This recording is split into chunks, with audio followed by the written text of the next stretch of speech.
Chapter 24, The Psychopath as Saint. Inspector Cabrera?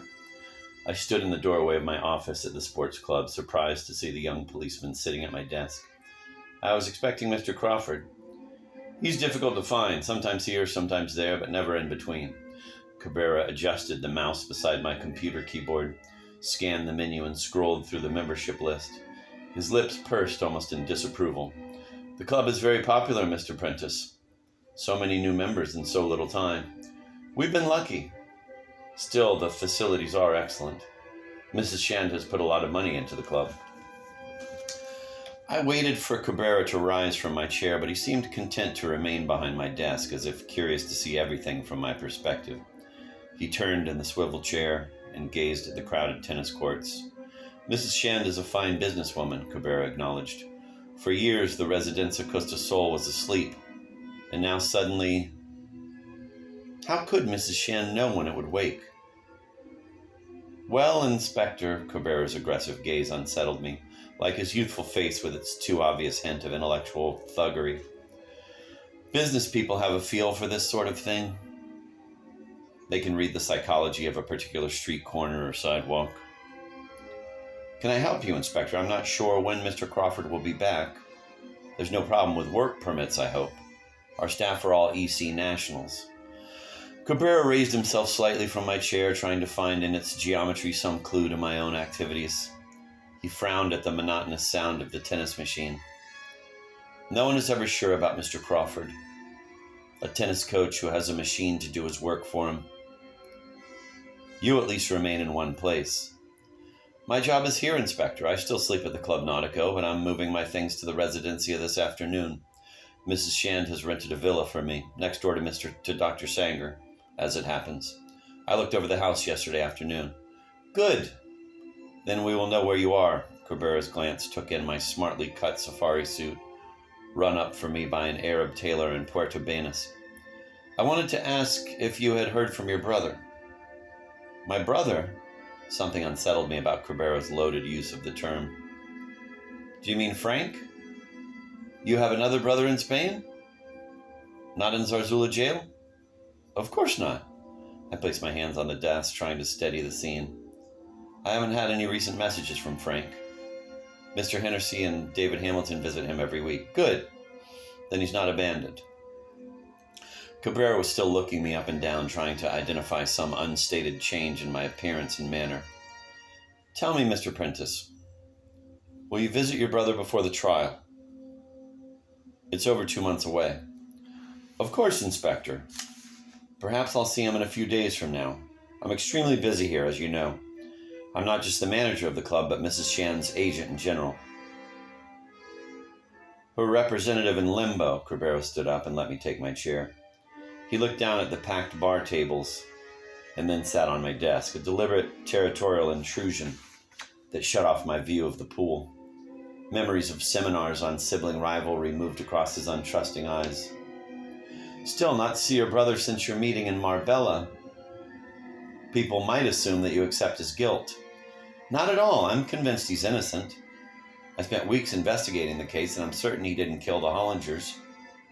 Remember, he refused to see me when I first came to Estrella de Mar. Besides, there are problems between you? Cabrera nodded sagely. You told me once about your mother. Certain feelings of guilt tied you together, and now you feel the bonds are looser. Well put, Inspector. In a way, Estrella de Mar has been a liberation from the past. And the Residencia Costa Sol even more so? There's a different ecology here, and you feel free of constraint? Perhaps the Hollinger deaths unlocked certain doors. It's a pity you cannot thank your brother for that. Well, I tried to sidestep Cabrera's devious logic. One hesitates to say it, but these dreadful tragedies have their positive side. Since the Hollinger fire, people are much more alert to what is going on, even here in the Residencia. There are neighborhood watch schemes and security patrols. Security patrols? Cabrera seemed surprised, sensing that his monopoly of law enforcement was threatened. Is there much crime in the Residencia? Of course, no. I hunted for a handkerchief, glad to hide my face for even a few moments, wondering if Cabrera had been tipped off that I chauffeured Bobby Crawford around the complex. One or two cars have been stolen, probably borrowed, in fact, after late-night parties. And burglaries? House thefts? I don't think so. Have any been reported? Very few. One or two in the early days, but then silence. Your arrival here had a calming effect. Good, I've tried to keep an eye on things.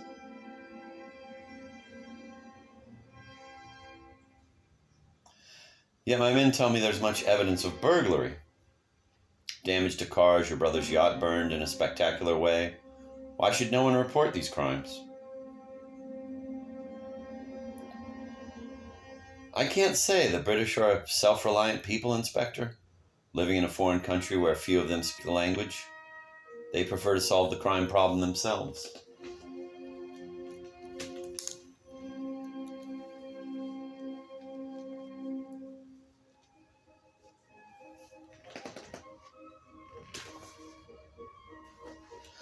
And perhaps they enjoy it. Very likely. Crime prevention does have a social role.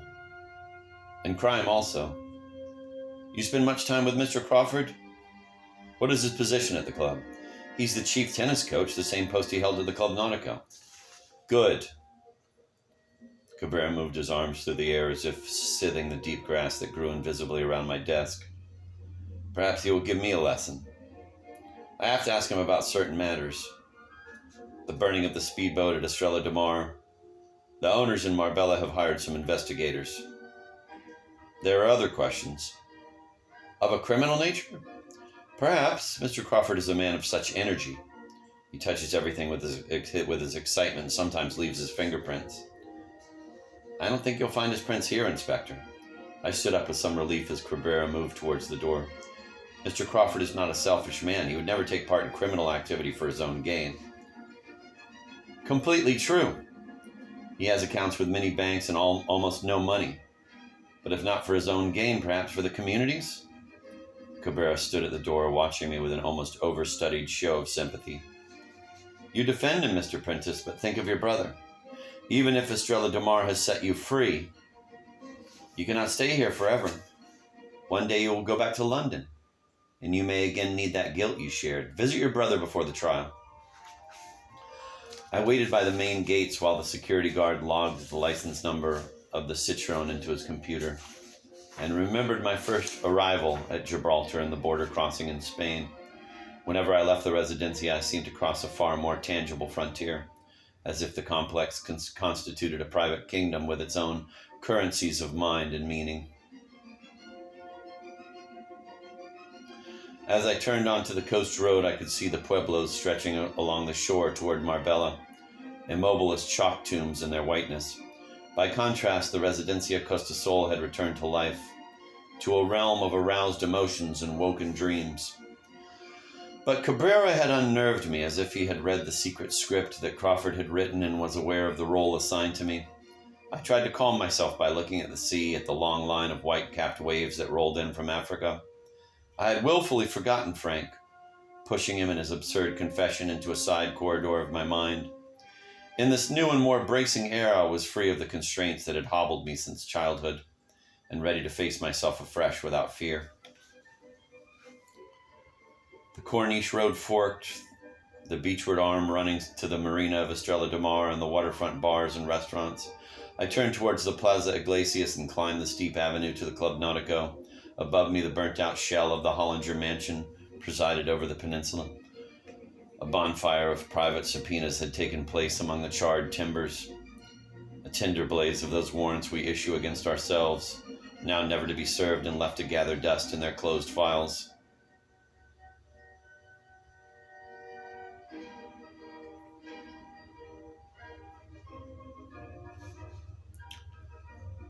Paula? God, you startled me. She'd been waiting in the bedroom after letting herself into the apartment with Frank's keys. She stepped onto the balcony and touched my shoulder as I leaned on the rail. I'm sorry, I wanted to see you before you left. She tried to smooth the ruched sleeves of her white blouse. David Hennessy tells me you're moving your things to the Residencia? She stood beside me, one hand on my wrist as if trying to take my pulse. Her hair stretched tightly from her forehead, tied in a severe black bow, and she had lavished mascara and lipstick on her face in a clear attempt to stiffen her morale. Through the bedroom door, I could see the impress of her hips and shoulders in the silk counterpane, and guessed that she had decided to lie there for the last time, head against the pillows she had shared with Frank. Betty Shands rented a house for me, I told her. It saves me driving to and fro every day. Besides, Frank will soon be back here once he's acquitted. Eyes lowered, she shook her head at this, like a tired doctor with a stubborn patient rationalizing away his symptoms. I'm glad you think he'll be acquitted. Does Senior Denvilla agree with you? I have no idea. Believe me, they won't convict Frank. The evidence against him is so flimsy. A bottle of ether planted in his car. They don't need any evidence. Frank is still pleading guilty. I saw him yesterday. He sent his love. It's a pity you won't visit him. You might persuade him to change his mind.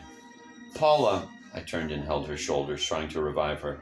It won't happen. I'm sorry, I haven't seen Frank. I know it looks odd. Cabrera assumes I think he's guilty. Do you? No, that isn't the reason. We went through too much together. For years we were trapped by our childhoods. Frank keeps me locked into all those memories. You're leaving the apartment so you can forget about Frank? Paula laughed flatly to herself. When he starts his 30-year sentence, you'll finally be free. That's unfair. I stepped into the bedroom and took my cases from the sports equipment cupboard. Her back to the sunlight, Paula clasped her hands and watched me lay my suits across the bed. For once, she seemed to lack confidence in herself. I wanted to embrace her, place my arm around her hips, and lift her on the bed, laying her in the scented mold she had left of herself. I still hoped to make love to her again, but the video cassette had come between us. I had seen her almost naked as she filmed the rape scene, and she had decided never to appear naked before me again. She waited while I emptied the wardrobe and then took over from me. She packed my shirts into the suitcases and folded my dressing gown, smoothing the lapels as if brushing away all traces of her own skin. I'm sorry you're going. She noticed her reflection in the mirror and stared expressionlessly at herself. In a way, you've kept the place warm for Frank. Everyone seems to be leaving Estrella de Mar. Anderson is working at the Residencia Boatyard. Hennessy and Betty Shand have opened an office at the shopping mall. The Keswick sisters are running a new restaurant. You'll have to come too, Paula.